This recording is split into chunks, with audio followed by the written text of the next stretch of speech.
கடந்த பொங்கல் பண்டிகையை ஒட்டி கடந்த ஜனவரி 29ஆம் தேதி வந்து நடிகர் விஜயின் ஜனநாயகன் படம் வெளியிடப்படும் என்ற ஒரு அறிவிப்பு வெளியிடப்பட்டிருந்தது.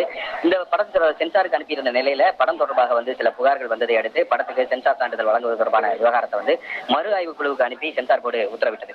இந்த நிலையில வந்து இந்த படத்துக்கு சென்சார் போர்டு சான்றிதழ் வழங்க வேண்டும் என்ற ஒரு கோரிக்கையுடன் பட தயாரிப்பு நிறுவனம் தரப்புல உயர்நீதிமன்றத்தில் வழக்கு தாக்கல் செய்யப்பட்டது. இந்த வழக்கை விசாரித்த தனி நீதிபதி PT ஆஷா இந்த படத்தை ஆய்வு செய்த குழுவில் இடம்பெற்றிருந்த ஒரு உறுப்பினர் வந்து ஆட்சேபம் தெரிவித்ததற்காக சான்று வழங்க மறுக்க முடியாது என்று கூறி இந்த படத்துக்கு வந்து உடனடியாக சான்று வழங்க வேண்டும் என்று சென்சார் போர்டுக்கு உத்தரவிட்டிருந்தார். இந்த உத்தரவை எதிர்த்து சென்சார் போர்டு தரப்புல அன்றைக்கே வந்து மேல்முறையீடும் செய்யப்பட்டது. இந்த மேல்முறையீட்டு வழக்கு வந்து தலைமை நீதிபதி MM ஸ்ரீவஸ்தவா மற்றும் நீதிபதி G அருள்முருகன் அடங்கிய அமர்வு வந்து விசாரித்தது. விசாரணையில் வந்து இந்த பட நிறுவனத்துக்கு வந்து பதில் மனு தாக்கல் செய்ய அவகாசம் வழங்காததுனால இந்த தனி நீதிபதி வந்து உத்தரவிட்ட அந்த உத்தரவுக்கு வந்து இடைக்கால தடை விதித்திருந்தது.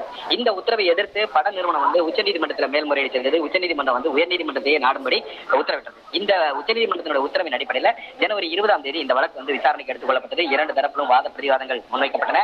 அனைத்து தரப்பு வாதங்களையும் கேட்ட தலைமை நீதிபதி அமர்வு இந்த வழக்கினுடைய தீர்ப்பை தேதி குறிப்பிடாமல் தள்ளி வைத்திருந்தார். இன்றைக்கு இந்த வழக்கில் தீர்ப்பளிக்கப்பட்டிருக்கிறது. தலைமை நீதிபதி தன்னுடைய தீர்ப்பில் சொல்லும்போது இந்த மறு ஆய்வு குழுவுக்கு இந்த படத்தை அனுப்பியதற்கான காரணம் குறித்து அவங்க வந்து சொல்லப்படக்கூடிய அந்த புகாரில் கூறியிருக்கக்கூடிய அம்சங்கள் தீவிரமானவை. அதனால வந்து மறு ஆய்வு குழுவுக்கு அனுப்பியதை எதிர்த்து வந்து மனுவை திருத்தி அவர்கள் வந்து பட நிறுவன தரப்புல மனு தாக்கல் செய்யலாம். அப்படி ஒருவேளை மனு தாக்கல் செய்யாத பட்சத்திலும் கூட ஏற்கனவே தாக்கல் செய்த அந்த வழக்குல வந்து சென்சார் போர்டு பதில் மனு தாக்கல் செய்யறதுக்கு அவகாசம் வழங்கி இந்த வழக்கை வந்து மீண்டும் விசாரித்து சட்டப்படி உத்தரவுகளை பிறப்பிக்க வேண்டும் என்று தனி நீதிபதிக்கு இரு நீதிபதிகள் அமர்வு, அதாவது தலைமை நீதிபதி அமர்வு இன்றைக்கு இந்த உத்தரவை பிறப்பித்திருக்கிறது.